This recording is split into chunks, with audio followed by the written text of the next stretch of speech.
Providence, Rhode Island, welcome to the Potterverse. It's a podcast dedicated to the book and film universe of Harry Potter. So grab your favorite wands and time turners. Let's step into the night and pursue that flighty temptress adventure.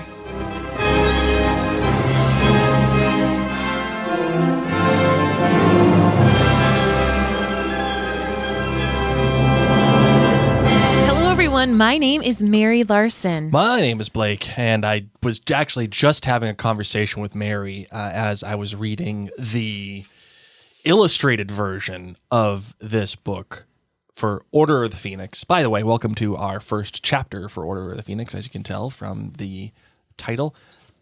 The illustrated version of this book, the artwork here is incredible.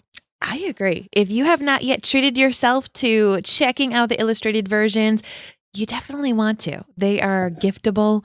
They are coffee table worthy. They're gorgeous. They're absolutely gorgeous. And I do want to take a moment, like you said, Blake, this is going to be the first chapter by chapter analysis of this new book. And I know that we oftentimes have new listeners when we start a new book. So I just want to welcome you.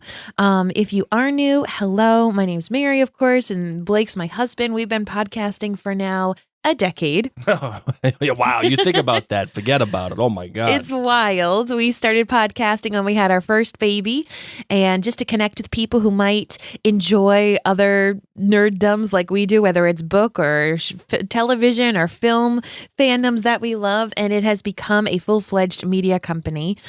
So we are thrilled, and if you are a new listener, feel free to shoot us a message on any of our socials or an email address. We always love when we find new people, and we'd love to know how you found us.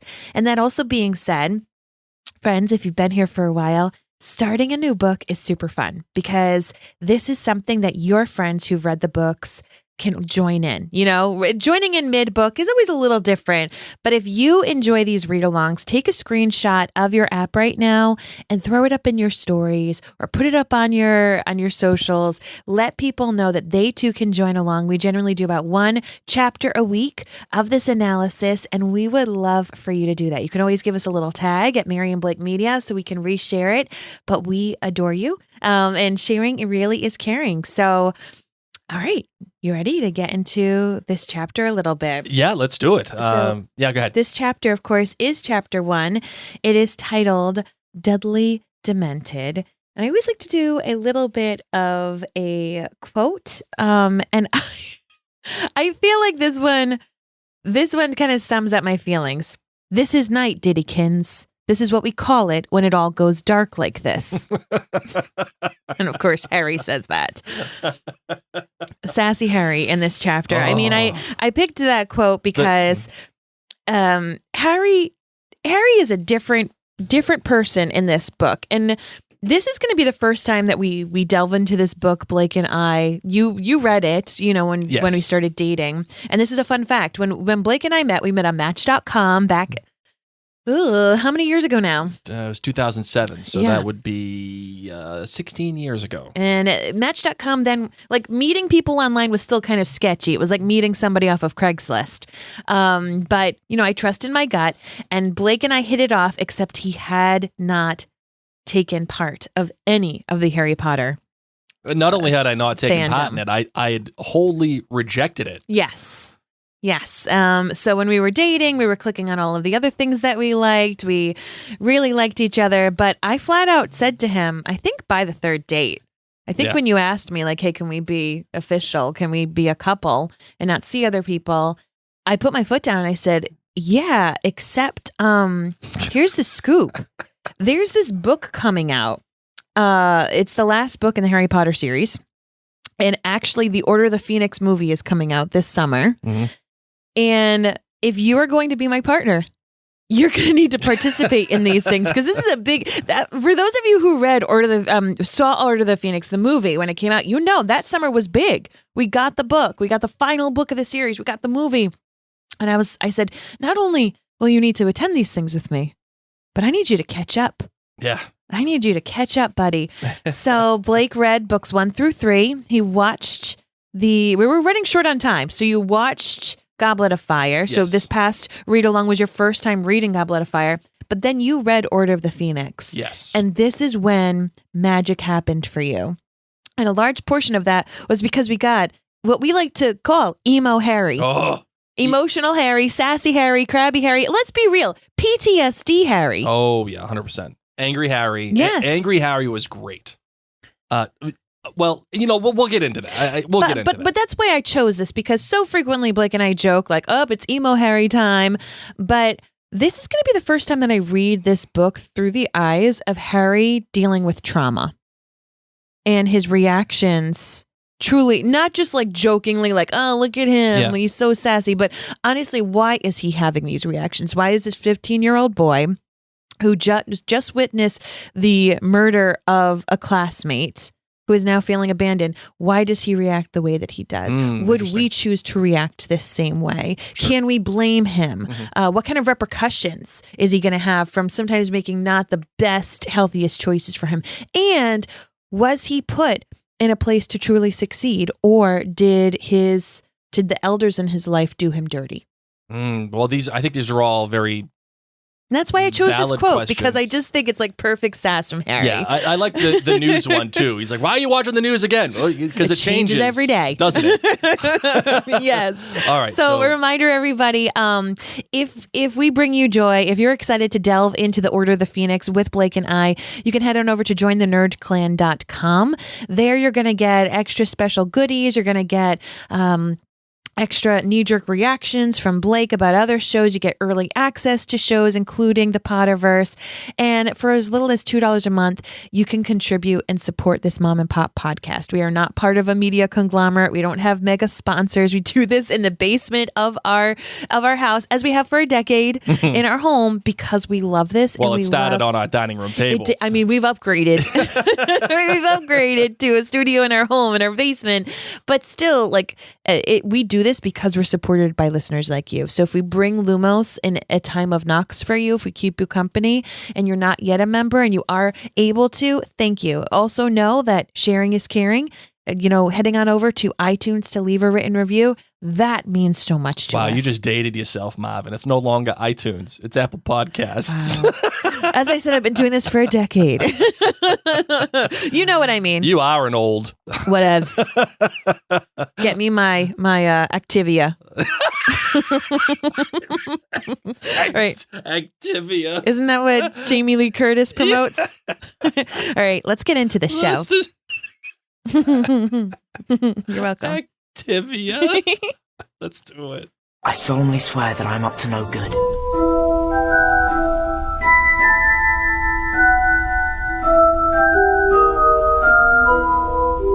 All right, so in this premiere chapter of The Order of the Phoenix, here's the scoop, Poop, in case you have not read along, but you just want to listen. I'm going to give you a little recap as we do this in the beginning of each episode. As I said, I'm going to kind of refresh people in case they are joining us for the first time. Sure. Right. So in this chapter, angry Harry, emo Harry, sassy Harry, whatever you like, he is out in full force. And he has given sass back to all the Dursleys, all three of them. And then in the midst of he and Dudley having words, Dudley and Harry get attacked by two dementors. Harry uses his Patronus charm. Is it true you can cast a Patronus charm?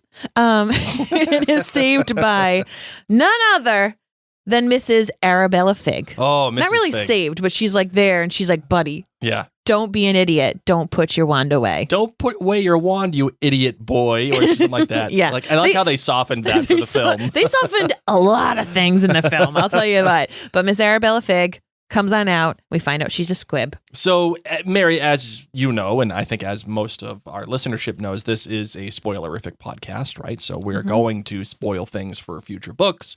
We are going to talk about the film as it relates to, as Mary just... I just dropped Coca-Cola all over myself. But luckily, I just happen to be wearing a waterproof coat. You got to get it in your mouth, Marvin. Listen, I'm too busy. Too busy. You're I a am mess. so uncoordinated. You have all like this Easter bread glaze all over your face. I look like a Dudley right now. I am a mess. You know when he's eating Harry's cake and he's just like, That's Mary, but with Easter bread cake and dropping Coke all over. All right, anyway. Okay, sorry. So we're going to talk about the films, and we're going to talk about the films in relation because this is the Potterverse, right? All of these things, at least now, they're all congruent, right? Like they're all concurrent, right?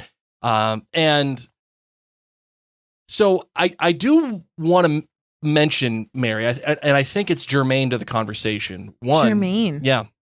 One I only know that as a person's name. Well, it's a word too. And the funny thing is, Mary, that this is the largest book in the Harry Potter series. Like, we thought that Goblet of Fire was big. The Order of the Phoenix is actually like 25% bigger, around there. Oh, wow. And not only that, the film is the shortest film in the entire series. Are you sure? I am almost 99% sure. I'm going to double check on that. I'm Okay. 99% sure. If it's not the shortest, it's like probably next to Sorcerer's Stone. It says Deathly Hallows Part 2. It says it's one of the Deathly... I don't know. Hold on. I'm going to find this out. But irrespective of like, okay, is it number 1 or is it number 2? Regardless, right?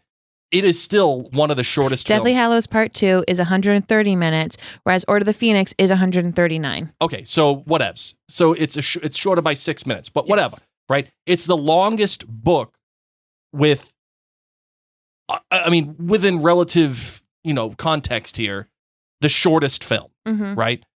So it's pretty fascinating when you think about that, because the amount of work that they have to adapt in that short amount of time. Do you want to know the page count for the different books, just for funsies? Sure, why not? Funsies. All right. So the Sorcerer's Stone has... I think word count is probably more appropriate. Oh, okay. Right.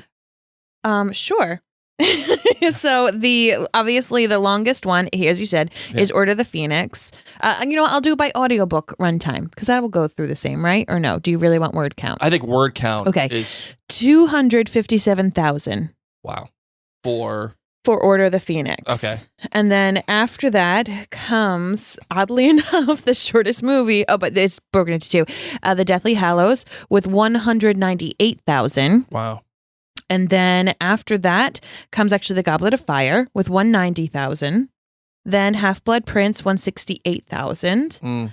Then we go the beginning three. Yeah. Prisoner of Azkaban, 107,000. Chamber of Secrets, 85,000. And Sorcerer's Stone, 76,000. Wow, think of that. So the Sorcerer's Stone, the 76,000. With a total of words, 1,084,170 Well, let's put this into perspective. The difference between Goblet of Fire and Order of the Phoenix is the same size as the Sorcerer's Stone. Yeah.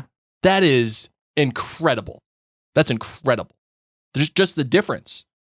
Never mind, never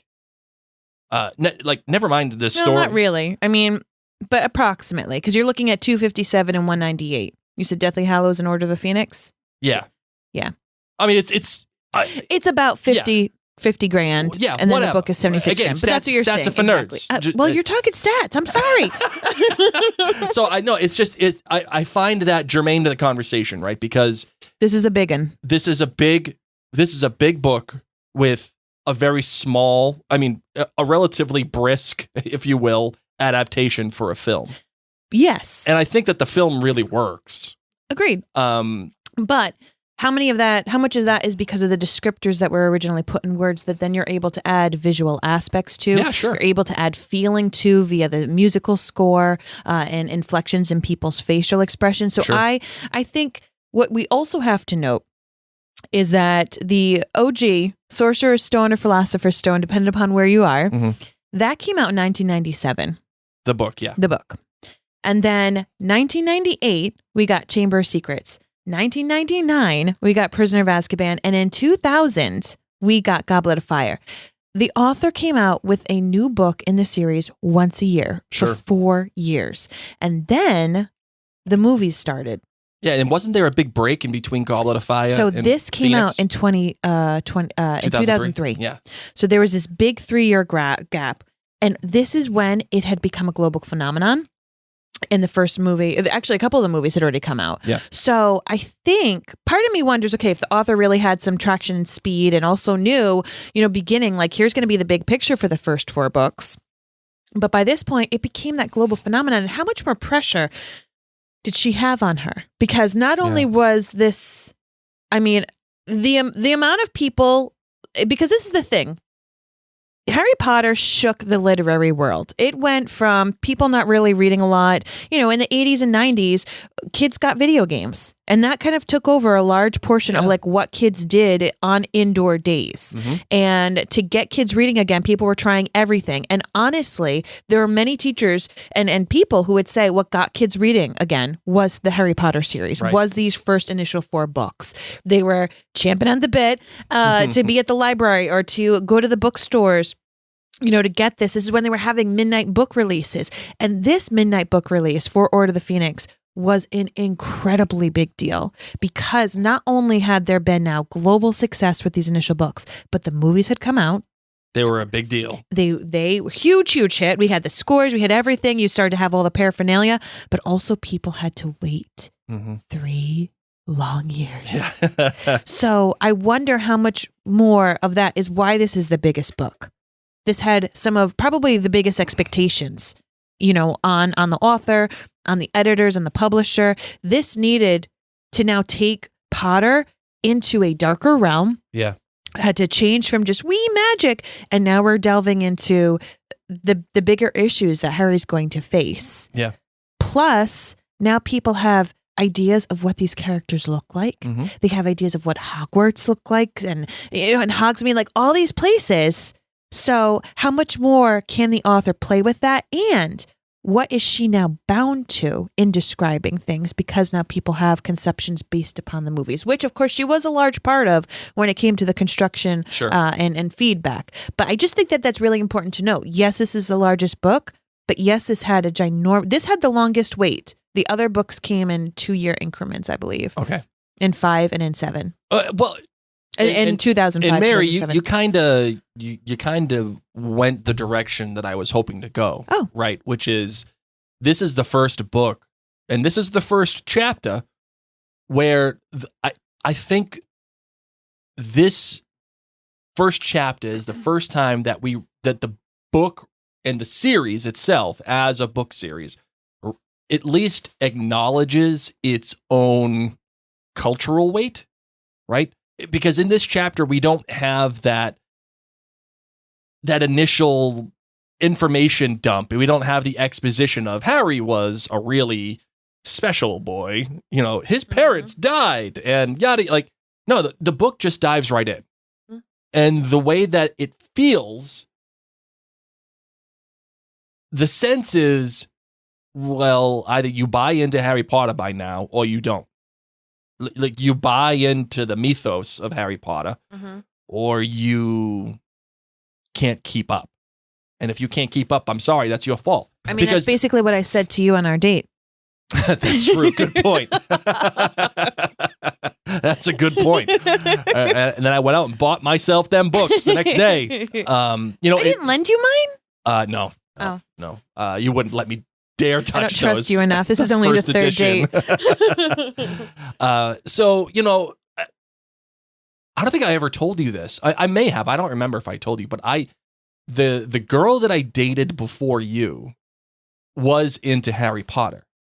And she wanted me to read the books and do the whole thing. And I was like, I ain't reading no stupid Harry Potter. Like, get out of here. The kid, I remember confusing...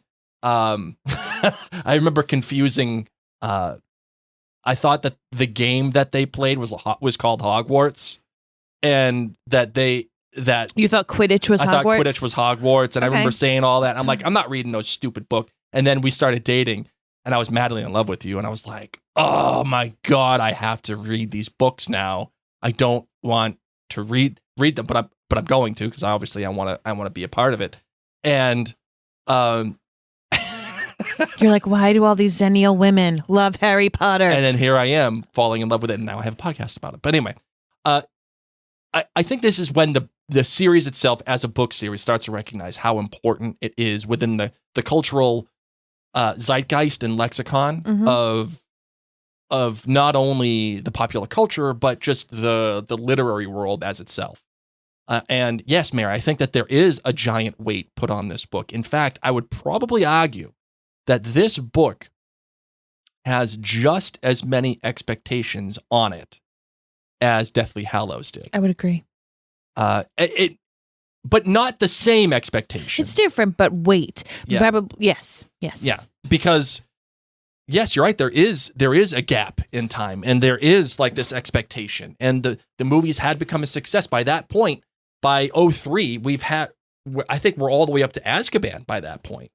And I'm not sure if Azkaban came out as a film prior to the book, prior to Order of the Phoenix as a book.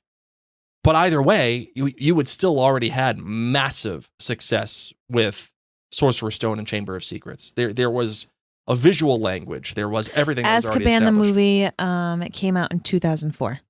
Oh, so okay. you had just the initial two with Chris Columbus. Okay, and then Azkaban came out. Okay, all right, I understood. Well, and that was nice because it was like, all right, we're going to get the book, and now we're going to get, yes, the movie next year. Right. So, and I also think too, Mary, that Chamber of Secrets, just to give you a 411, was in 2002. Yes. So it was a nice cadence for Harry Potter fans. Yep. And that cadence probably lasted, all the way up until quite some time. Yeah. Yeah, that cadence probably lasted up until 2011, 2010. I don't know what you want me to Google right now. Yeah, but whatever, it doesn't matter. I mean, between the books and then the films and all that other stuff, right? Whatever, it doesn't matter. I just kind of lost my place here. What the heck was I going to say? What the heck was I going to say, Mary? Sorry. You messed me up. Anyway, whatevs. I can't remember what the hell I was going to say. Well, needless to say, we are excited to delve into this. People are probably like, let's get on with the chapter analysis. But I did want to give that there is reasoning behind the thickness of this book, and for people who didn't have to wait live time back in the 2000 to 2003, that this was a really, really big deal. Yeah, and sure. It does take a big turn. We as parents. Oh, I remember. Okay, good. Yay. Okay, good. A lot of people, I think, look back in time as Harry Potter kind of, as you said, Mary, saved books for kids. Mm-hmm. And yeah, you're right. And I think since then there have been many tries to recapture or rekindle that, for the lack of a better term, magic of what Harry Potter did. I mean, we've had Percy Jackson and we've had the Hunger Games. Yeah, everyone would always say, like, this is the next Harry Potter. And they never amounted to that level. It's not to say that the Hunger Games or Percy Jackson or whatever, title that you love wasn't good, or it just wasn't as big, right? Mm-hmm. And that's okay to say that. They just didn't have the amount of success and gargantuan success that Harry Potter had. And I think it's not because Harry Potter as a book series and as a film series is so special, right? I mean, it is special in the fact that it's quality and it's good, but it's not The Godfather, right? Mm-hmm. It's good. And it's a great story that I enjoy. But I think a lot of the magic, again, pardon the pun, is due to the fact that Harry Potter, the way that it all happened and came out, I think it was a result of time and place and luck almost, where it just had the right mix of everything. It had the books that came out. It had become a pretty big phenomenon in terms of the books, and then the films came out, and that blew it out the water.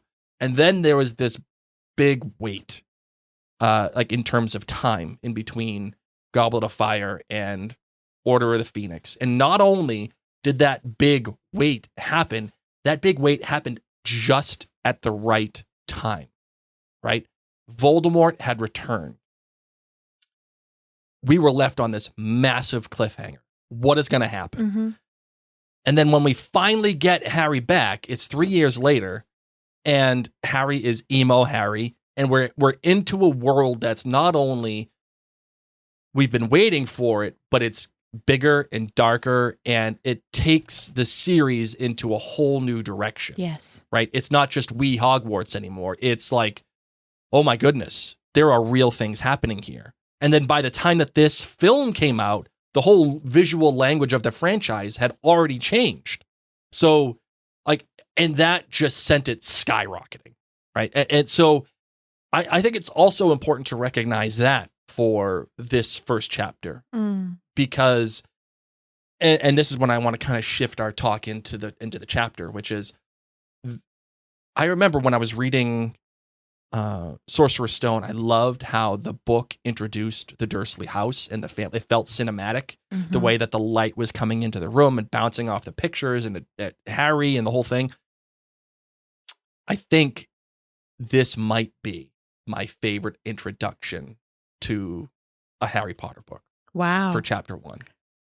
I really, really, really, really love this intro. And I want to know what you think of it, if you have the same feeling as I do, and did you happen to put any weight on the intro, you know, in anything in particular, as you read it, or was it just like, okay, it's just getting you into the scene?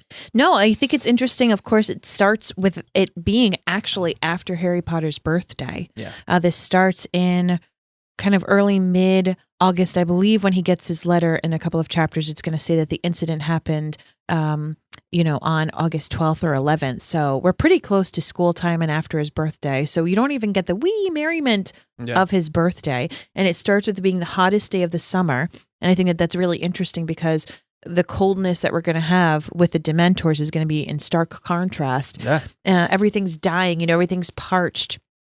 And I thought it was really interesting. Windows thrown wide in the hope of tempting in a non-existent breeze.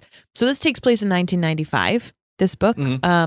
And I was just laughing because I was thinking about how these houses, I wonder how many houses in the UK don't have central air, don't have air conditioning. And probably, in the 90s, a lot of them didn't have it, right? But also a lot of the houses there were even built long before the 90s. But if it's this hot, the hottest day on record, and they don't have air conditioning, they're just opening their windows in hopes of a breeze. I would be miserable. So that first paragraph, as someone who I don't do well in heat, friends who know me in real life, I sweat a lot if I get like above 80 degrees. Blake and I live in a very cold house. So that paragraph made me uncomfortable as someone who doesn't like heat. Oh. Absolutely. Then we get to the physical description of Harry being skinny, black-haired, bespectacled boy who has someone who has grown a lot in a short space of time. And I was thinking of our son who just turned 10. And you know, our son definitely looks like that. He looks like you took a kid and you stretched him out like he was made out of taffy. But then, of course, his jeans... Gumby. Yes. His jeans were torn and dirty, his t-shirt baggy and faded, and the soles of his trainers were peeling away from the uppers. This line, however, confused me. Okay. So the stretched out, messy hair, that's typical Harry, right? Sure. A typical also 15-year-olds getting those beautiful little growth spurts. But here he is, torn and dirty jeans, baggy and faded t-shirt, and his sneakers essentially are falling apart. Yeah. I would love to know your opinion as to why Harry Potter, as we are introduced to him in the second paragraph, is so unkempt. I have my own opinions, but I'd love to know yours. I you know what? Let's hear yours, because I think you're probably on the same level as I am. So I want to hear yours. We know that Harry has money in the wizarding world. Yes. I find it very hard to believe that they don't sell somewhat normal clothing anywhere that he can use his wizard money on. I would hope that they would have maybe a pretend Muggle clothes store somewhere in Diagon Alley so that people who do want to venture out could have an outfitter. But if that's aside, we haven't heard of that, we haven't gotten any confirmation, then okay, he doesn't have money that equates in the Muggle world. And obviously the Dursleys have never bought him nice clothes. So for him to be in gross, dirty clothes that are ripped, he's been getting hand-me-downs of Dudley's forever, that makes sense. he also is a teenager. And so as we got to see in the fourth movie with the director letting the kids be however they want to be, sometimes teenagers just roll out of bed and they don't care what they look like. Fair. But in my opinion, Harry Potter looks like this because of grief. I think he is depressed. And I think that, maybe they're expecting him to wash his own clothes now that he's 15. Maybe Petunia isn't washing his clothes because, yes, they keep him in crappy clothes, but also they do care what he looks. They care what other neighbors think about him. I don't think that they would love him to be in this much of a disheveled look. I think this speaks a lot about mentally how Harry Potter is doing. Yeah, Mary, I really like where you and I are on the same page about this, which is why I'm glad that I asked you to say yours first, because you can't help but think of a few things as it relates to this, right? And the first being, yes, I think Harry's depressed. I think he is certainly suffering from some sort of PTSD. And listen, I am not an expert in post-traumatic stress disorder, right? Like I'm not. But you've had loss. You lost your mother at a young age, so grief. Certainly, it is certainly grief-filled. But at least from what I know of PTSD, and the author doesn't come out straight up and say it, right? Mm-hmm. So, but at least I think you can infer, given the events of what happened, that Harry is having some sort of PTSD. And I also think that it's reflective of, well, you know what? Let's just read it. And I wanted to read this just because I thought it was important. And I think it's just reflective of the world that we're in right now for Harry. And one of the things that is so extraordinarily important for any kind of storytelling, right, is your setting. Your setting has to be reflective of your characters and vice versa. It also has to be a character of its own. It has to set the tone for what is about to come. Either the setting is going to change, and specifically change. For example, in Sorcerer's Stone, we go from the mundanity of middle class British life in these cookie cutter homes to Hogwarts, right? Yep. Like that's on purpose. I would even say that the setting of Goblet of Fire is the same exact thing, the way that it starts.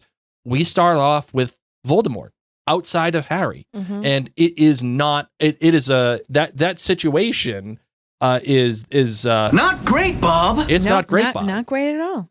And by the way, that's on purpose because that sets us up for what's about to come. And in this case, I love this because it takes an approach that kind of marries the two.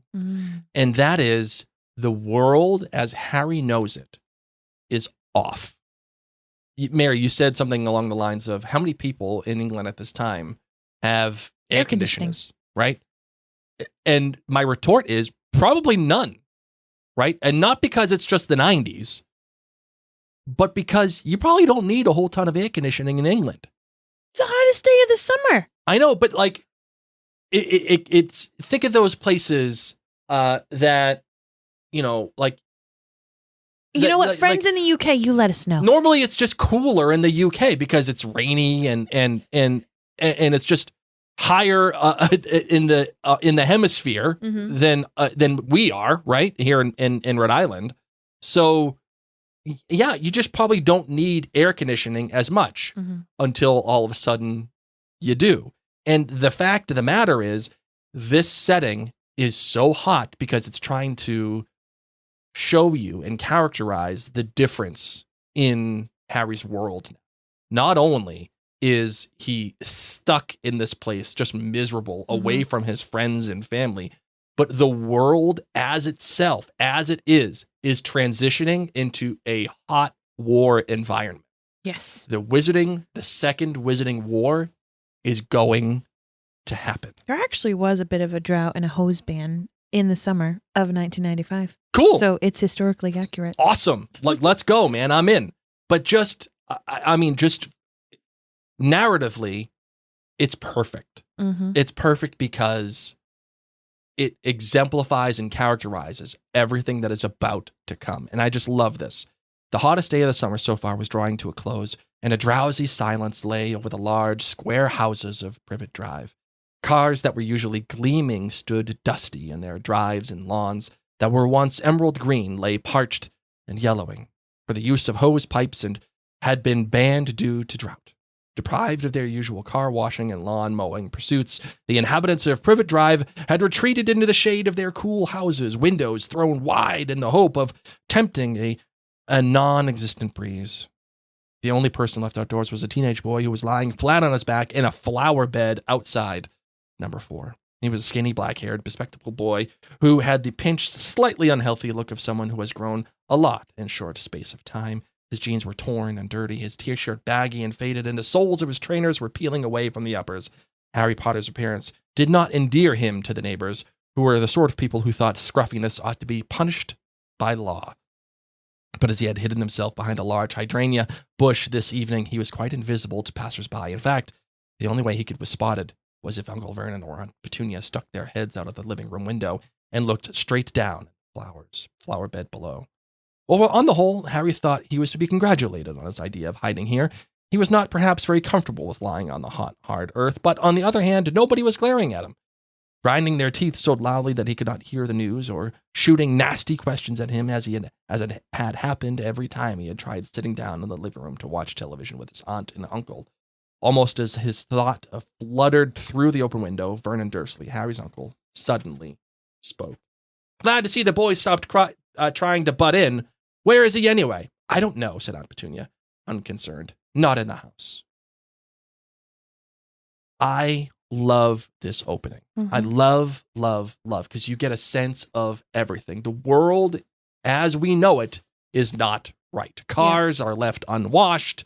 Lawns are ruined. Parched. The mundanity of even the British countryside, the British suburbs, is affected somehow by what just happened in the wizarding world. And these two worlds are going to collide. Mm-hmm. It is going to happen. And we know it's going to happen because Harry Potter, the victor of the Triwizard Tournament, is waiting and listening, not to the Muggle news, not to the wizarding news, or waiting for owls because he's not getting any, but because he's listening to the Muggle news, and he's waiting for something to happen in the Muggle world, which would show that Voldemort is back.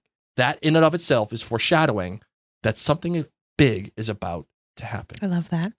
You know, another thing that showed me the times have changed since the 90s is my parents used to watch the evening news. Yes, that's true. Like the 5 o'clock news or 6 o'clock news. Like every family kind of had their news people that they like to watch in the time frame that they did. Mm-hmm. And for my family, I'm pretty sure it was like 5 to 5:30. And that's when they would sit down and watch it.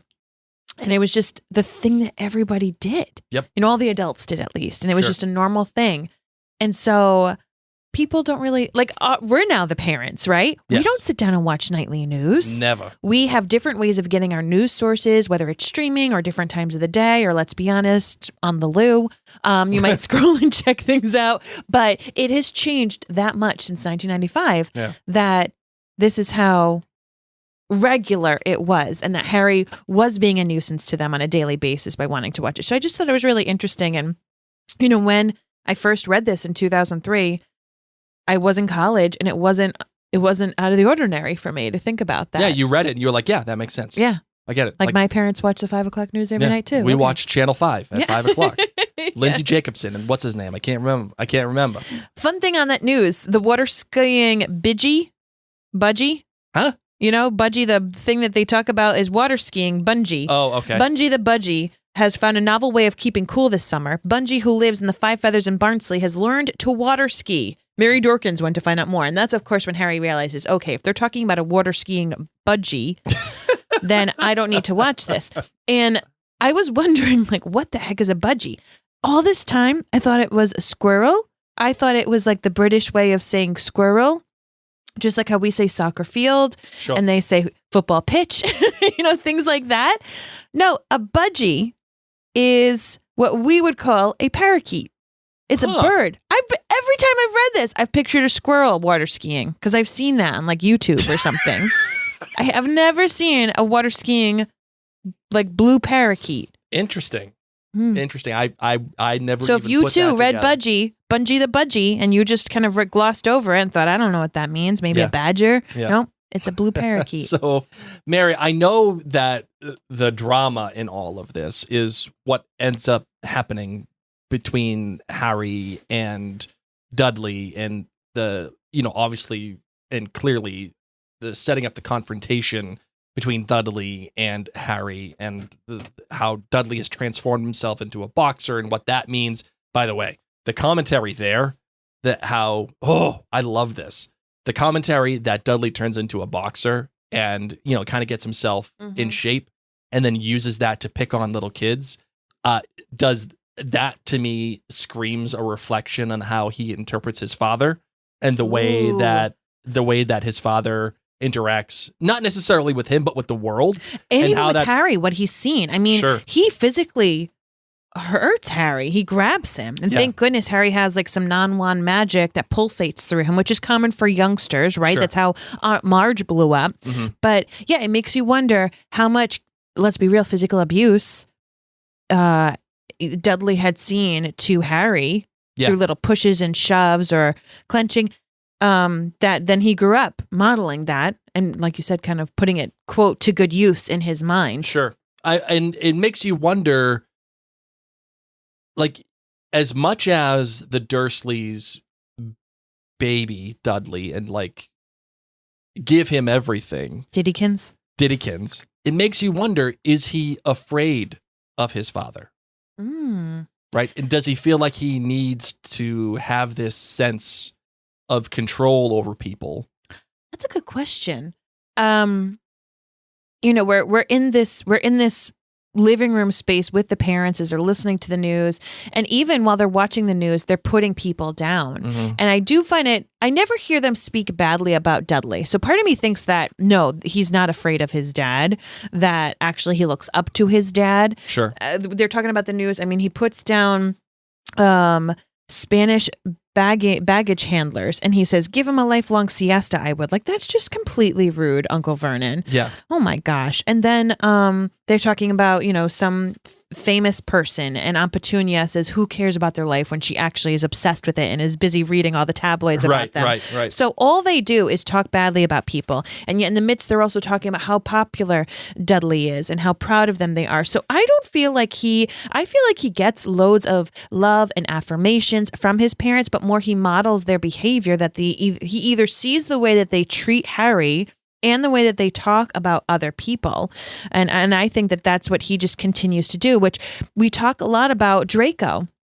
How often these bully type characters in this book, and honestly in real life, are often a result of the parents and what they grew up either being subjected to or seeing. And so he sees this as power from his dad. He sees his dad, I get accolades at work, and he looks up to his dad. Like, Dudley, I think, likes his parents. He models that behavior. But I wonder if there is a little bit of fear, because and not because he's afraid that his dad's going to do it to him, although that may exist. But like, there is a certain commentary on the Dursleys. I mean, we can go back to the Japanese golfing joke, right? Back in, I think it was it Chamber? Was it Chamber of Secrets, or was it Azkaban? Which was what? The Japanese golfing joke. I don't remember. But whatever. I mean, it was there. I think it was. It might have been Chamber. It might have been Chamber. Because I think that's when he has the big meeting. Yes. Yeah, it was Chamber because Dobby is the one that does the cake and drops it on the lady's head. Okay, great. And then, we have all the commentary on the wizards that Vernon has, how he dismisses all of these people. He is making fun of all the other people, and I wish they'd take a lifelong siesta.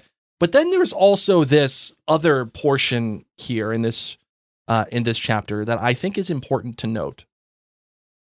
Harry felt as though his head had been split in two. Eyes streaming, he swayed, trying to focus on the street to spot the source of the noise, but he had barely staggered upright when two large purple hands reached out through the open window and closed tightly around his throat. "Put it away," Uncle Vernon snarled in Harry's ear. "Now, before anyone sees."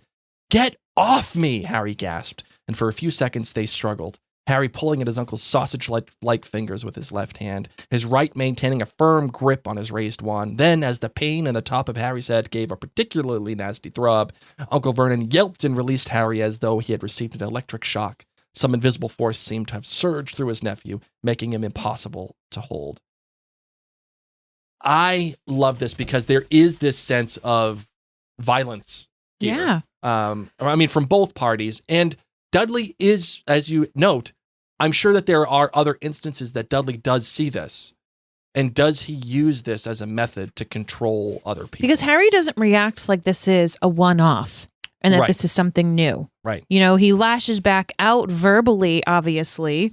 But it's not like, oh, Vernon had never grabbed him before. We know that they've treated him poorly. So, and once again, I think back to 1995, there's the way that people physically handle children, thank goodness, has changed dramatically. Are there still people who are strong with their kids, spank their kids, hurt their kids? Yes, I don't think it's right at all. But I do think that there's been a big cultural shift over the past couple of decades. Like a lot of us Gen Z, Gen X's and millennials, elder millennials, were spanked. And I don't think as common kids are spanked, for example, right now. Yeah, or grabbed. I was yeah. I was beaten as a kid. A boy that I dated in high school, he was physically pushed and thrown to the ground by his stepfather, and he ended up living at my house for a couple of months because of that.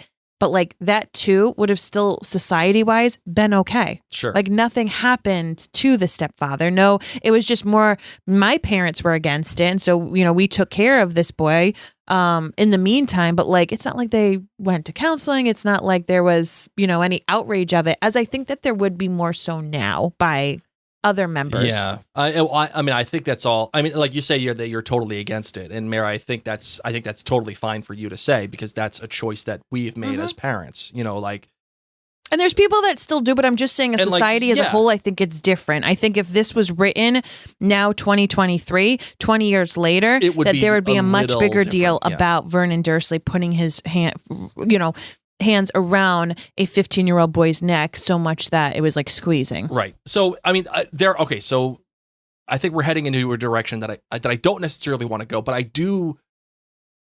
I think it's important that we at least recognize it and see what the potential effect could have been on Dudley and why he evolved from a pudgy fat kid into a boxer seemingly overnight. Especially as he gets to an age when he is able to start making these decisions for himself. Mm-hmm. And he can actively turn around and say, no, I'm going to formulate myself this particular way. And you see the same exact thing with Harry. Harry is making choices. Whether or not they're active choices or they're subconscious choices are being made. Mm-hmm. And that is reflected in his outward appearance. And he's laying down in a garden of hydrangea just to avoid the Dursleys, but still listen to the news. Like, these are all choices that he is making that are reflective of his mindset right then and there. And that's why I was saying earlier, I think the drama here and what is most important, obviously, because that's what the chapter is named after, is what happens with Dudley and the Dementors and the fact that as we eventually find out that they were sent from Voldemort to go get Harry, and I understand the allure of all of it because it's the hook, right? Mm-hmm. But to me, the most important part of this whole chapter is the beginning, because it sets everything up. And we don't get the exposition dump. We don't get a happy wee entry into the world. We are in a dry, hot, essentially dead space. Mm-hmm. And that is very much reflective of Harry's mindset. And to begin this book that way takes a lot of Stugatz to do. And I'm so happy that the author chose to do it, because there's a real reflection here of Harry as a character. And she could have made it this big, yay, I'm the Triwizard champion, and everybody looks up to me. And yet here Harry is angry, alone, hot, and being abused on multiple fronts. And not only that, the war has begun, but it's not just a war between wizards. It is a personal war with Voldemort. Yeah. I mean, and even as Harry walks away after he has that altercation with the Dursleys, he's running through his head about the people who he is close with, who he's been kept distant with, Ron and Hermione and Sirius, who are just writing vague letters to him. Yeah. The only person who he does see regularly is Mrs. Figg, who keeps annoyingly asking him over for tea once a week. Goodness, can you imagine if he had said yes? Oh, I know. Oh, like if she could have told him. Yeah. Or at least he would have just had a little bit of love and taken care of. What was your interpretation of Mrs. Figg and the reveal at the end of the chapter when you first read it? Oh, I was mind blown.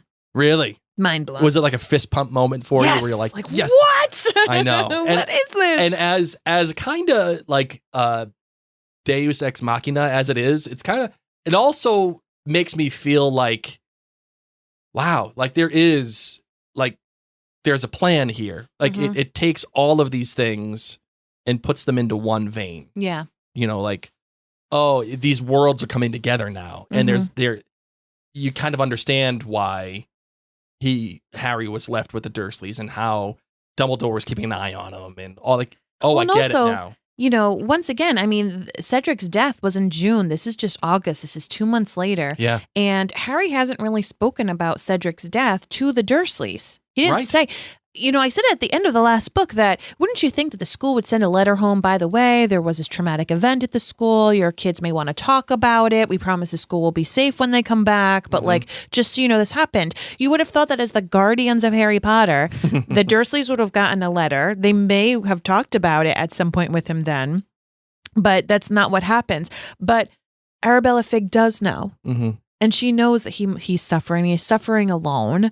And even if she couldn't say, hey, guess what, I'm a squib. Maybe if Dumbledore said, please keep it secret unless you 100% have to, she would have just at least tried to have been a source of comfort. So I think that that's really sweet. And I just adore Mrs. Figg for trying to be there for him. And as I said, he's walking through the town and he just keeps thinking about how he's all alone, how everyone's leaving him there. And then he decides to be at the park. And he sees Dudley coming along with his friends, and he actively thinks if Dudley's friends saw him sitting there, they would be sure to make a beeline for him. And what would Dudley do then? He wouldn't want to lose face in front of the gang, but he'd be terrified of provoking Harry. It would be really fun to watch Dudley's dilemma, to taunt him, watch him, with him powerless to respond. Those words right there sound like Voldemort to me. To taunt him, watch him, with him powerless to respond. But that also to me is this anger and this angst and this grief. Well, that's the thing. Like, how much of his anger and his grief and all of it, yes, is it due to the PTSD and to the situation that he finds himself in, especially as it's created by Dumbledore being isolated, right? But how much of it is the fact that there is now a connection between Harry and Voldemort, and how much of it is the effect of Voldemort, like quite literally on Harry? Yeah, that's what I'm saying is you just kind of don't know, but he doesn't have anywhere else to release it. It's not like he gets to go run laps at a track to get out his feelings. He doesn't have a musical instrument to let it all out. And so it just seems like the easiest, closest person for him right now is Dudley. Yep. And he knows in his head, seeking a fight would not be a smart move. He must not use magic. He would be risking expulsion again. So then the kids end up coming, everyone says goodbye, and Dudley is alone with Harry. And this is when Harry does verbally start to taunt Dudley. And this, like you said, kind of this area is kind of glossed over. It's given a little bit of a facelift in the movie where Harry isn't as mean, but he calls them all the names. He says, "Hey, Big D. How long have you been Big D?" Because he's making fun of him. Cool name. Right. "You'll always be Ickle Diddykins to me. Don't the boys know that's what your mom calls you? You don't tell her to shut her face. What about Popkin and Diddy Dummykins? Can I use them? Who you been beating up tonight? Another 10-year-old?" So he's just like really, really pushing it back and forth. And eventually, as they're walking, Dudley acknowledges the wand. And he says, you wouldn't be as big and powerful if you didn't have the wand. And Harry gets so mad that he actually points the wand at Dudley's heart. Yeah. And this is when before this is when he actually brings up Cedric, when he says you're moaning in your sleep at night and you're talking about Cedric. Yeah. And this is when you're sad because you realize Dudley doesn't know. Harry didn't, once again, Dumbledore didn't send home a letter saying that a child died. So there's no context for Dudley to understand what Harry is going through. And this is what pushes Harry to the next level of taking out his wand. And they start yelling at each other. And then, as I said, this is when the Dementors come. Yeah, and the Dementors obviously is a big deal, and I find it so appropriate that the Dementors come at this moment because of the confrontation between Cedric and Harry, especially when Dudley is bringing up probably the most low point of Harry's life, and not only bringing it up but making fun of it. Don't kill Cedric! Don't kill Cedric! Who's Cedric? Your boyfriend? And then you're lying, said Harry automatically, but his mouth had gone dry. He knew Dudley wasn't lying. How else would he know about Cedric? Dad, help me, Dad! He's gonna kill me, Dad! Boo-hoo! Shut up, said Harry quietly. Shut up, Dudley. I'm warning you. Come and help me, Dad. Mom, come and help me. He's killed Cedric. Dad, help me. He's going to. Don't point that thing at me. And then obviously Dudley walks back. But it's important that the Dementors come right at this moment, because Dudley is invoking the emotional transference that we all have, but in a way that he doesn't even know. And he is, his taunting is evocative of the kind of depression and angst and anger and suffering that the Dementors are, number one, created after, but two, what they bring, right? This is probably, I wouldn't say it's Harry's lowest moment yet, but it's probably pretty close. Yeah. Once again, understandably. Right. Understandably, with everything he's gone to, and then he is left alone these next couple of months. There's no follow-up. There's no friendship. He is being forced to be alone, to deal with this grief, to not understand, to be fearful. I mean, he listens to the Muggle news every single night because he is afraid that stuff is going to happen and there is nothing he can do. I blame Dumbledore. Well, I absolutely want to talk about Dumbledore in one moment, but you had mentioned Voldemort, and we had talked about the connection there, and I just want to move on because again, the sexy part of all of this is the Dementors in terms of, like, not use that word. Well, but you know what I mean. Like, it's like that's the thing that everybody wants to talk about. Like that is the thing. That's the drama. That's the action of this chapter, and I get it.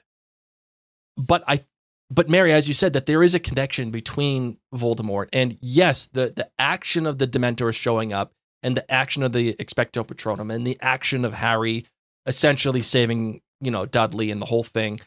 Yes, that is the hook, but the interaction and the internal struggle here is what matters most. And that, I think, is certainly made light of in this portion here. A pair of gray, slimy, scabbed hands slid from inside the Dementor's robes, reaching for him. A rushing noise filled Harry's ears. Expecto Patronum! His voice sounded dim and distant. Another wisp of silver smoke, feebler than the last, drifted from the wand. He couldn't do it anymore. He couldn't work the spell. There was laughter inside his own head. shrill, high-pitched laughter. He could smell the Dementor's putrid, death-cold breath filling his own lungs, drowning him. Think something happy. But there was no happiness in him. The Dementor's icy fingers were closing in on his throat, and the high-pitched laughter was growing louder and louder. And a voice spoke inside of his head, bow to death. It might even be painless. I wouldn't know. I've never died. He was never going to see Ron and Hermione again, and their faces burst clearly into his mind as he fought for breath. Expecto Patronum! An enormous silver stag erupted from the tip of Harry's wand. Its antlers caught the Dementor in the place where the heart should have been. It was thrown backwards, weightless as darkness. And as the stag charged, the Dementor swooped away. And I love this writing here also because it is so descriptive, and you get a chance to see everything as the action happens, but you also get a chance to feel the emotions as they happen as well. For the very fact that I don't think that Voldemort comes out every time a Dementor shows up to kill somebody or to give them their kiss. So this is very specific to Harry. And it is very intentional that Voldemort is creating a connection or facilitating a connection between the two, and personally coming out to mock him via Dementor. Mm-hmm. And not only that, but there is a commentary here too on Harry's state of mind, that it wasn't Hermione and Ron that came to his mind immediately. It happened at the last very second. And I want to get your take on that, Mary, because it takes Voldemort for him to recognize that Ron and Hermione are his happy thought that can help get him through this moment. And I think obviously there's some foreshadowing here, and this is why I want to get to Dumbledore in a minute. But is it more a reflection of how he thinks of Ron and Hermione that causes some confusion? Is it bad that there was a delay in his thoughts about Ron and Hermione? I think it just, I think his ability to cast the Patronus charm takes a while because he's so deep in the muck and mire of depression and his trauma. Obviously that's what the Dementors do anyway, is they suck out all happiness, and he doesn't really have any happiness to begin with at all right now, to kind of act as a little bit of a barrier. Mm-hmm. So he has to dig within him to find what does make him happy. And I think it's so interesting that Ron and Hermione, of course, sent him chocolates from Honeydukes for his birthday, and he threw it away because he was mad. Yeah. But chocolate would have helped him and Dudley in this scenario. I love that. Good pull, Mary. Had he been able to go home, and as Dudley was so sick from this experience, that he could have potentially helped him, and he threw away, not a cure, but certainly a Tylenol. Yeah. And this is such a great callback. The Order of the Phoenix has so many similarities along with the Prisoner of Azkaban. With him walking down that street, passing by the area that he first saw Sirius. Yeah. And being out late at night. Of course, that time he's picked up by the night bus, and this time he's picked up by Fig. Dementors in general, and kind of utilizing that knowledge about, well, he didn't use the knowledge of chocolate, but the Patronus charm, and how much easier it was for him to actually cast that full Patronus because he had the practice a couple of years ago. I just find it very interesting. The author actually came out because people said, what did Dudley relive? When Dementors come up, they make you remember the saddest and lowest moments of your life. And when Harry first had the Dementor attack on the train, he heard his mother screaming. Yes. And then here, he's hearing Voldemort's voice, right? Because that's his most recent, terrifying, terrible thing. But what went through Dudley's mind? Mm-hmm. And then the author said that he saw how terrible of a bully he actually is. Oh, wow. And that this is the moment, obviously this is the moment where things change for he and Harry. He can't digest it yet. He's sick from everything that just happened. But, he gives Harry a really more beautiful goodbye in book 7, saying, I know that you saved my life. He can't comprehend that right now. Mm-hmm. But not only does all of the scary stuff happen and Harry does save him. But yeah, the author said that in this moment, Dudley saw what a wretched person he was. Wow, interesting. And that was the worst thing in his life. Wow. And that from that moment, he now changes a bit. Wow, what an entirely, because to be honest, I'd never even considered what Dudley was thinking, and probably rightfully so, right? And like, how messed up now is he? Because he comes home and he's like blubbering. Yeah. So not only did he go through this physically scary mess that he can't see the Dementors, he doesn't know what's going on. Harry's just saying Lumos and waving things around. I don't know if he's able to see the stag. I was wondering that too. Like, are Muggles able to see Patronuses? I assume so, because they haven't been said that they couldn't, but you can't see Dementors, so who knows? Yeah. So all this magical stuff's going on, which in general messes him up. But for him to actually have to see how wretched he was, that could even be what me. When you make a bad mistake and you hurt someone and your stomach turns and you cry and you're a mess because you're like, I can't believe I did that. Yes. Or when you've really let yourself down about something. Mm-hmm. I feel like that happens every day. Dudley. That was called my 30s. But that's what Dudley is going through. Wow, interesting. I had never thought about it like that. That's very, very, very poignant. I like that a lot. So, Mary, and then of course we have the reveal of Mrs. Fig and the whole thing, and again, all very cool stuff. Like, it makes you feel like you're in good hands here with the author in terms of the story aspect of it, and that there is a plan. All of these things converge for Harry, and I think for the story. And as you mentioned, Mary, all the elements that have kind of come through the story in one particular way or another, whether it's the conflict with Voldemort, or Harry being angry, or Harry being left at the Dursleys, Mrs. Fig seeing Sirius at the playground, or Harry being so angry that he just he keeps going back to his favorite places, and like his brain just goes on autopilot, and the Expecto Patronum, the Ron and her, like, it all converges in this chapter where, again, it looks like if you haven't bought into Harry Potter,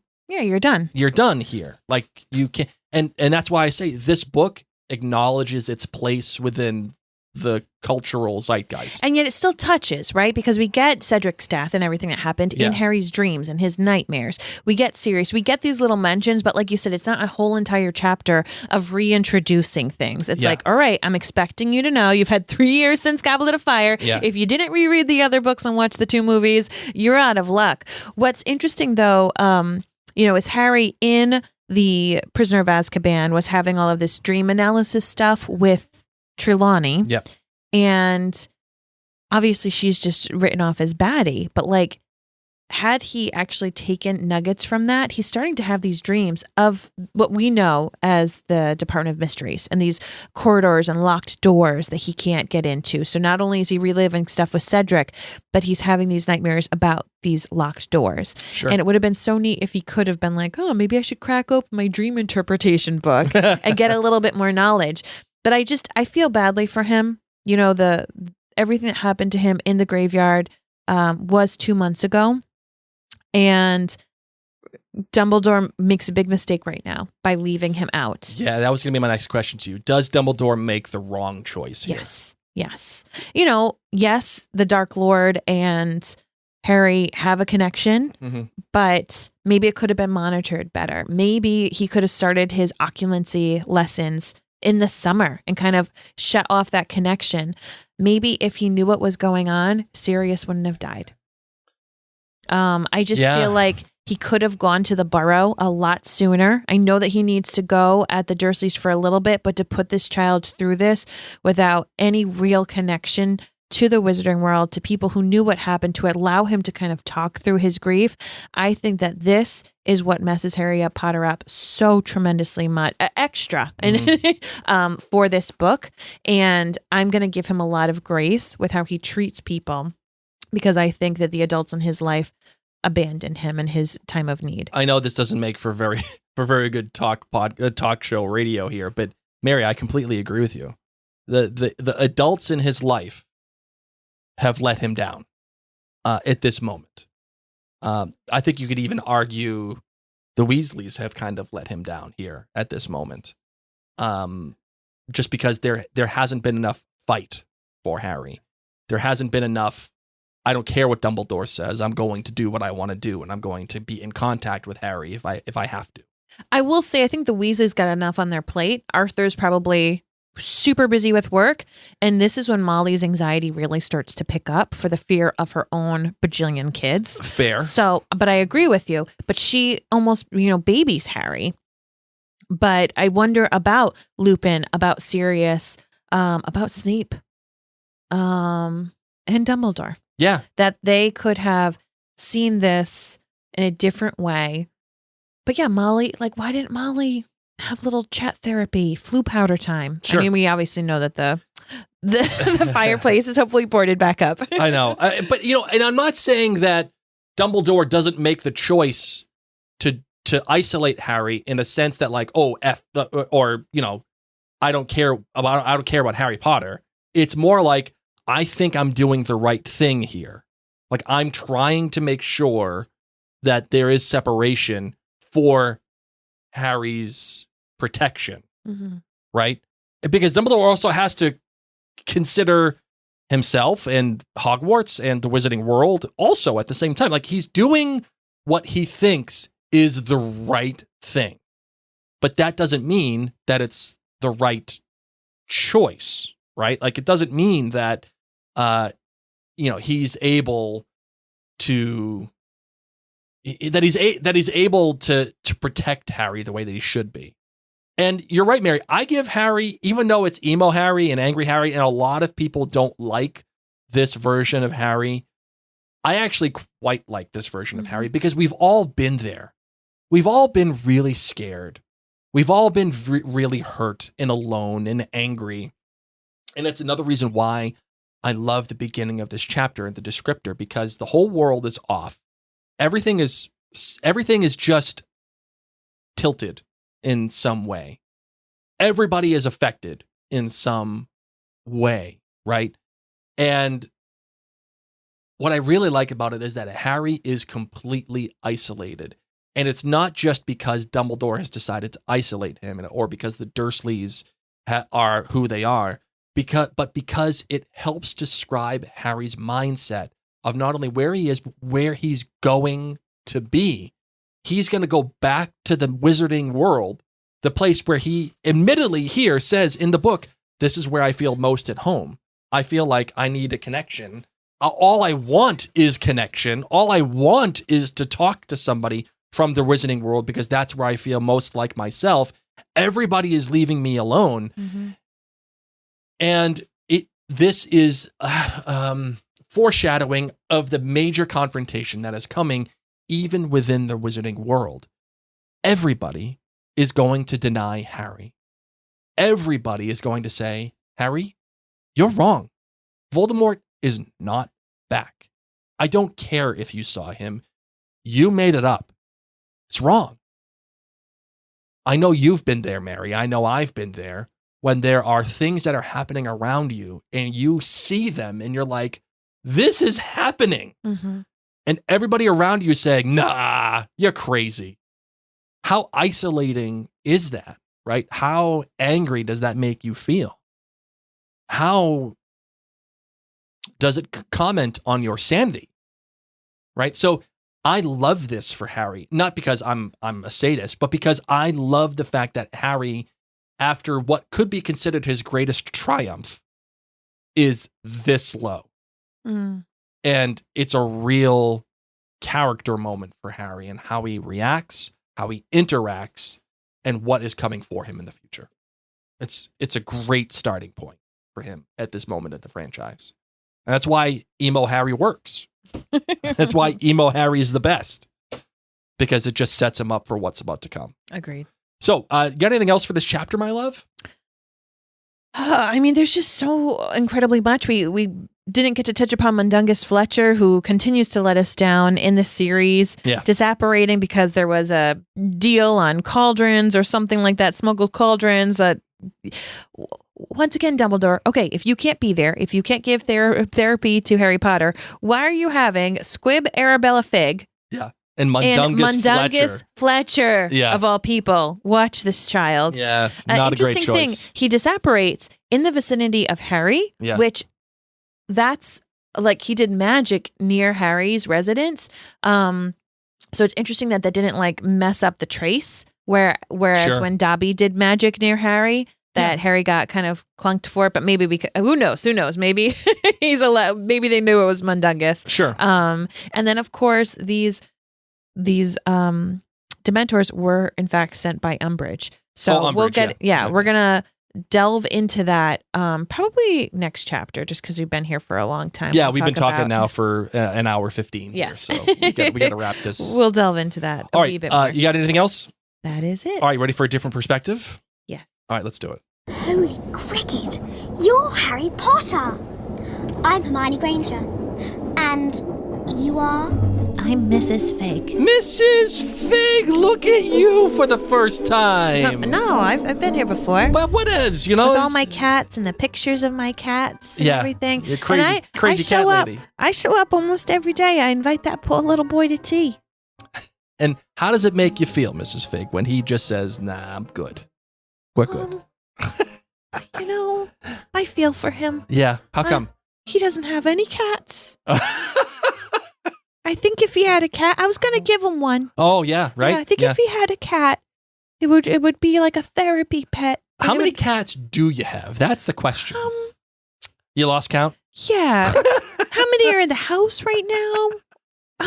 How many active cats do you have in the house? I don't, you can't put a number on love.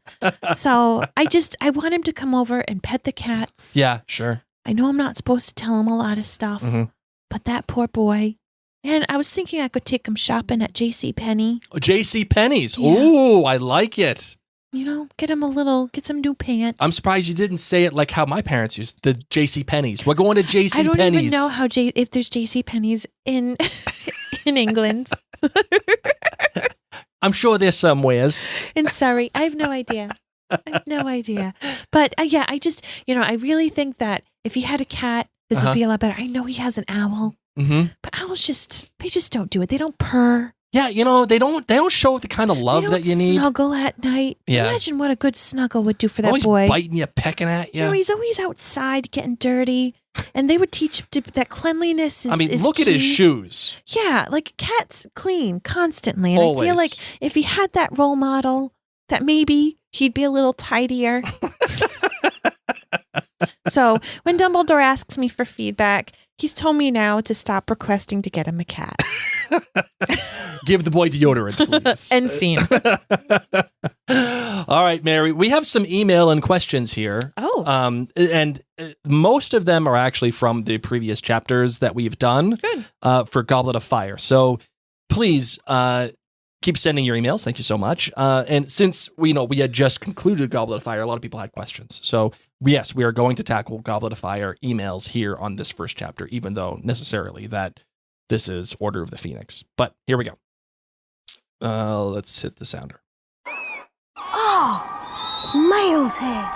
All right, this one comes from Emily. She says, "Hey, Mary and Blake, I love listening to the Potterverse and really enjoy your analysis and Wizarding World knowledge," with an emoji with the hearts for eyes. Really cool. I just wanted to say how touching I found the chapter, this last chapter. I teared up when I was listening to the book, and again when you were reading the part where Voldy's latest victims come out of his wand. So she's referring obviously to the Priori and Cantatum chapter. These people Harry had never met are encouraging him, Bertha Jorkins and Frank, along with Cedric and the mystery voice that accompanied the Phoenix song, which could have been Dumbledore. Then when his mom and dad come out and ultimately save him, again, it's just so powerful. It's also an interesting bookend with the last book when Harry uses the Resurrection Stone to see his parents before going to what he thinks will be his death. This seems to speak to this power of community and to quote a Star Wars trailer, no one is ever really gone. Something I found odd was how Voldemort, in a way, honored James by saying he died bravely and that Harry might do the same. Does he respect James? Why would he say that? I think this may be why the author originally intended James to be last out of the wand, since that is who has been mentioned and who Harry seems to be modeling, thinking at best he can die bravely like his dad. I'd be curious to hear y'all's thoughts about that. Thank you, Emily from Dallas. I think that he is baiting Harry to choose death by using the Gryffindor word bravely. Totally agree. And thinking like you can be like your dad. You have fought bravely like your father. And maybe to egg him on to fight using that exact word. Because that's, of course, like the key trait of Gryffindors is brave. So acknowledging that about James Potter for us as the readers, but also to make Harry feel like, come on, be like your dad. Yeah, you can do it. Be like your Gryffindor dad. Yeah. Stand up.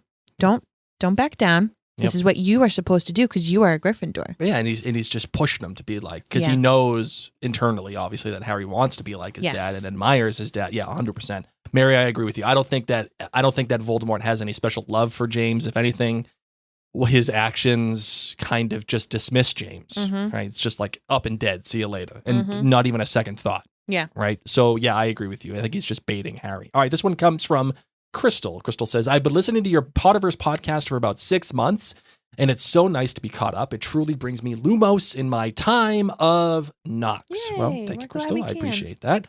Thank you so much for all the insight you bring to Harry Potter. I consider myself a huge Harry Potter nerd and learn things from your podcast I never knew. One example is the order that the people came out of the connecting wands. I always questioned why James came out first and never knew it got switched. Also, I have an opinion on who said stupefy in the Veritaserum chapter. Ooh, tell us. I think it was a combination of Dumbledore, McGonagall, and Snape together. I think the power of the 3 spells created enough force to break down the door. However, my theory doesn't explain why they chose stupefy instead of something like reducto. Agreed. I love the thought of it being Faux Moody or Harry, but because the word stupefy starts another paragraph that mentions Dumbledore, McGonagall, and Snape, it makes me think that it was them, if that makes sense. I do have a question, though. Why was the Triwizard Cup chosen as the portkey?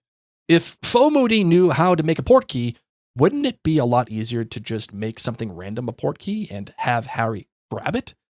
Harry was alone with him on multiple occasions. The Triwizard Cup just seems like a lot of work to me. I love your podcast. Thanks for being so amazing, Crystal. Marvin, your thoughts on the Triwizard Cup being the portkey and not something else that Harry would just touch? I think, timeline-wise, that this just worked out better for Voldemort.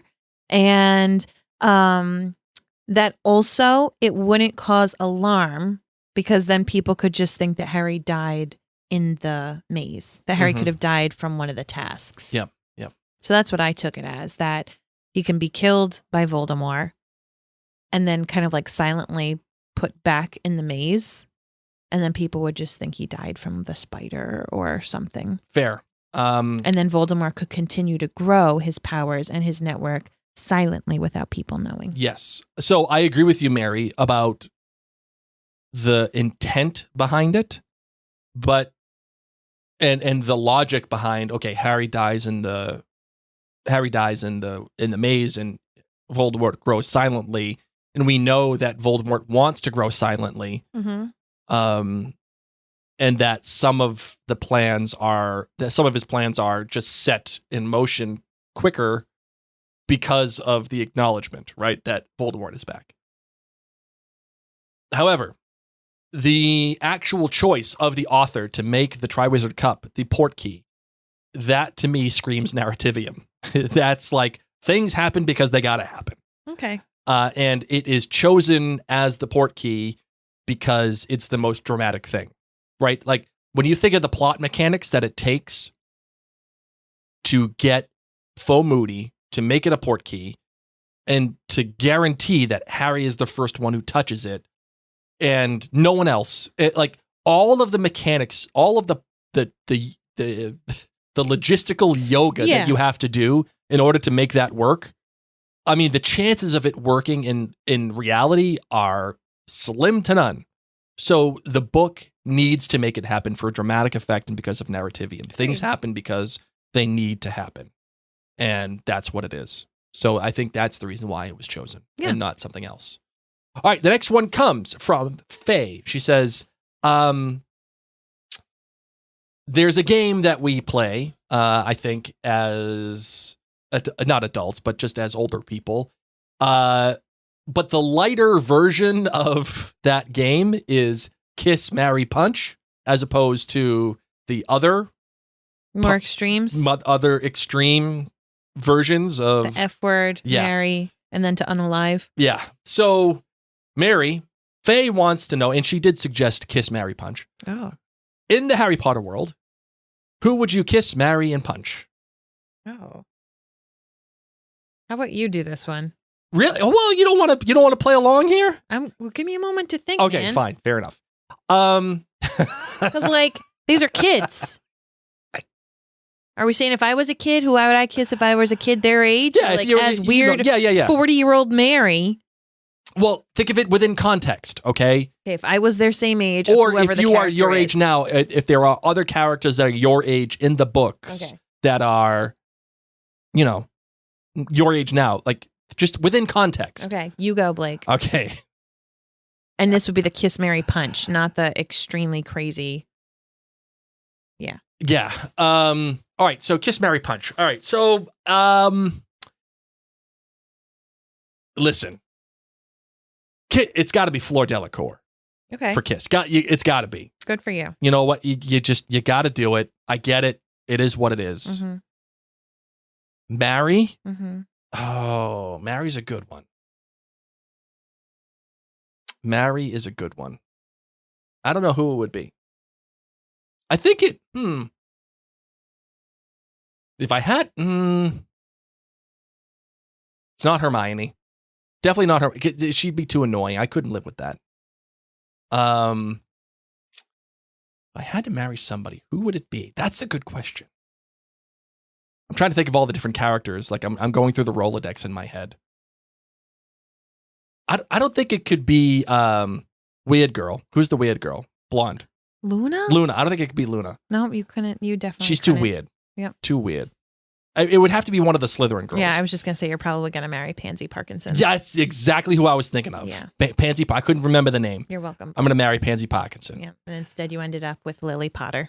See, that's a good one too. I like Lily a lot. If it's not Pansy Parkinson, it's going to be Lily. I will say that. Okay.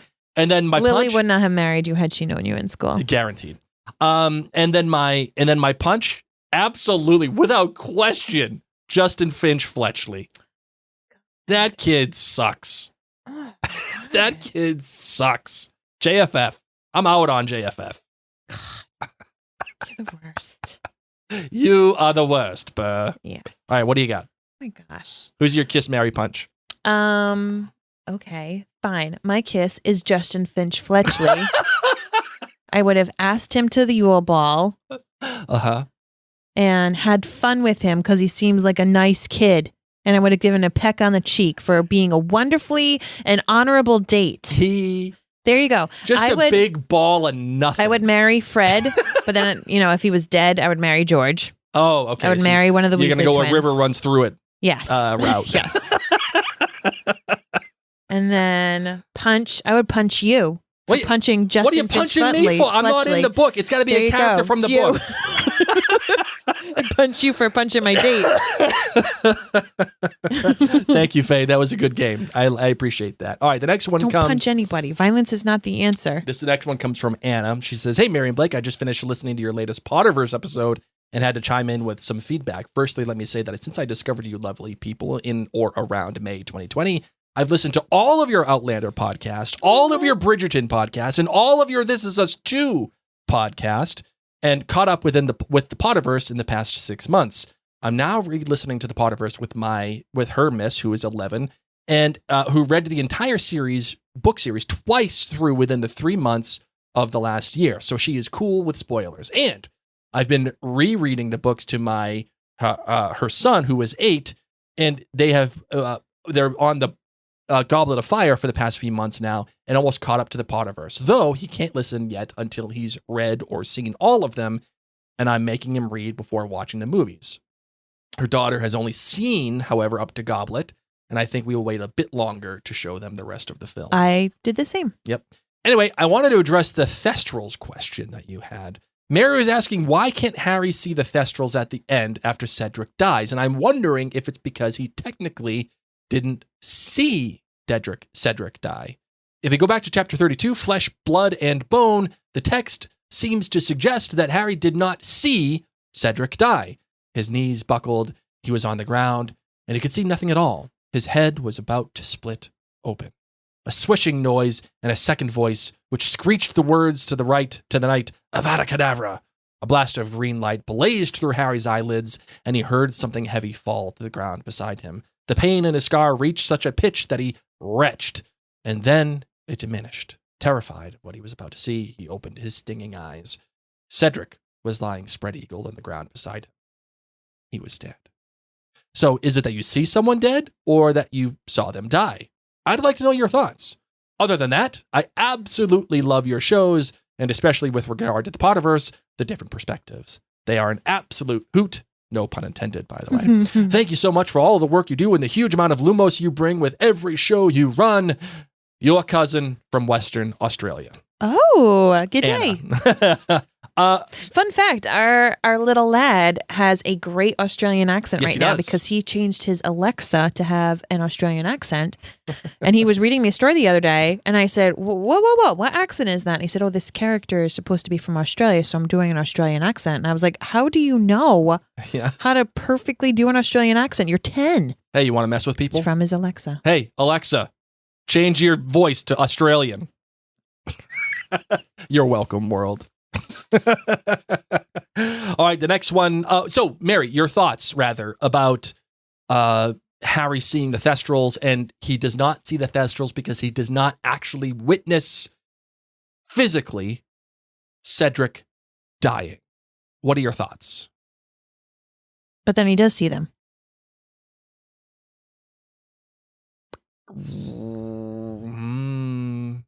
Good point.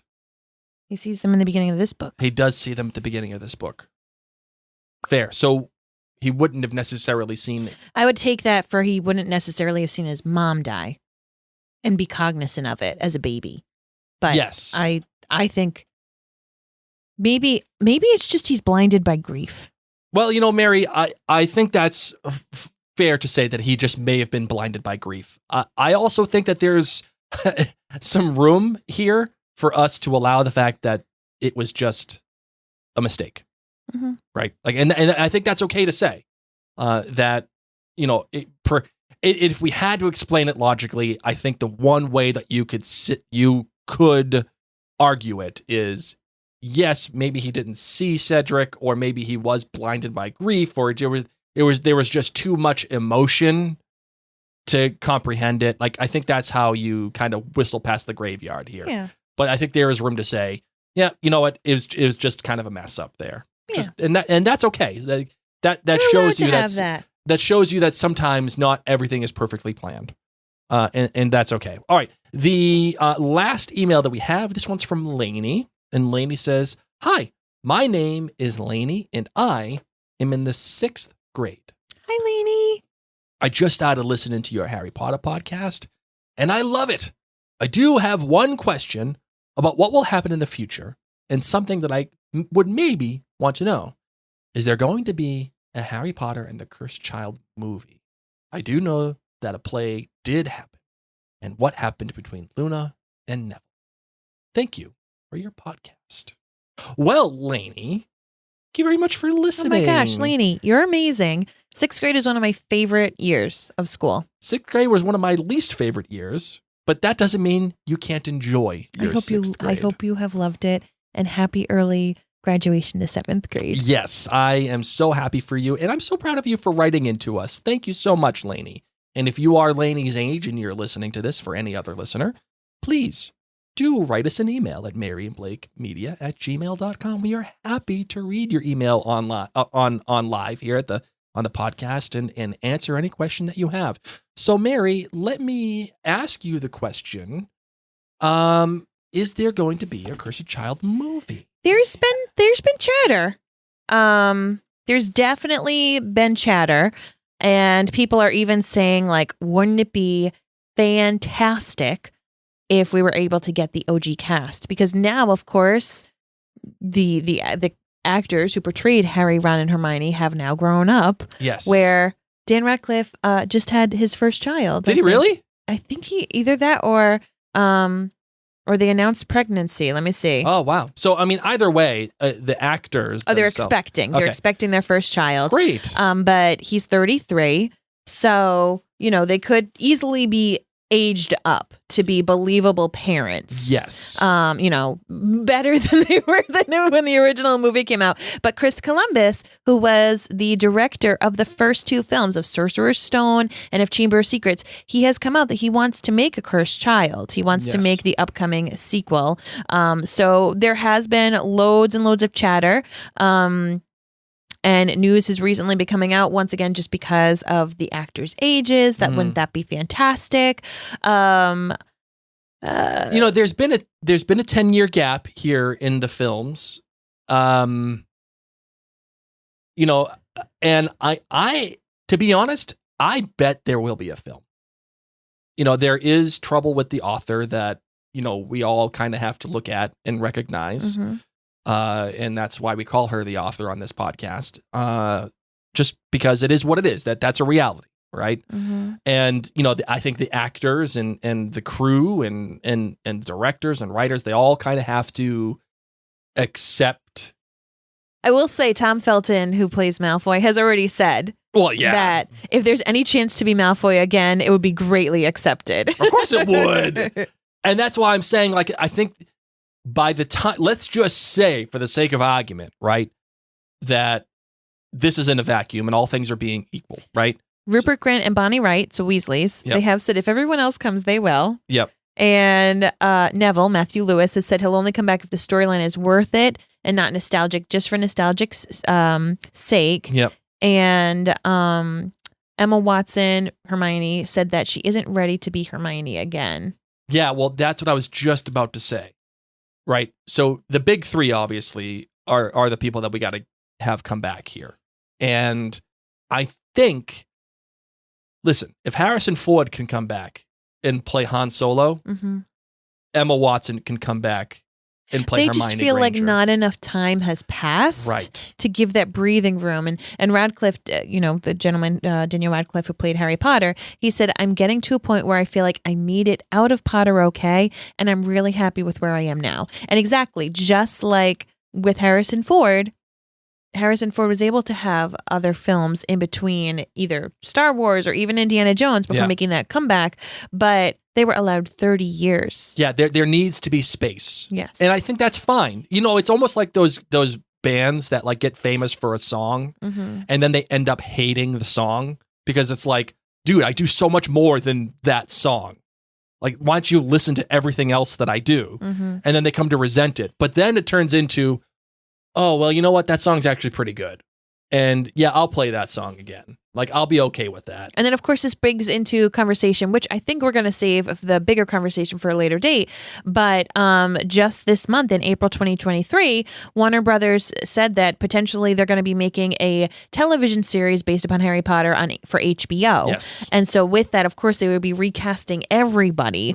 But that wouldn't necessarily impede them from making a Cursed Child movie and or with the original cast. So that's entirely different. Yes.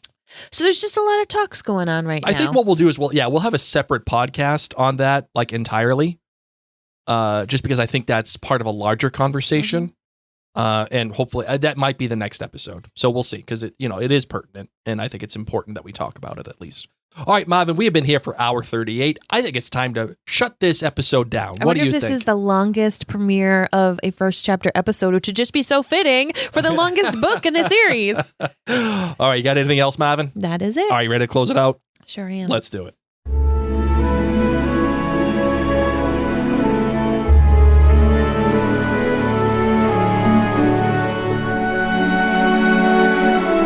Thank those of you who are members at jointhenerdclan.com for making this and all of our podcasts possible.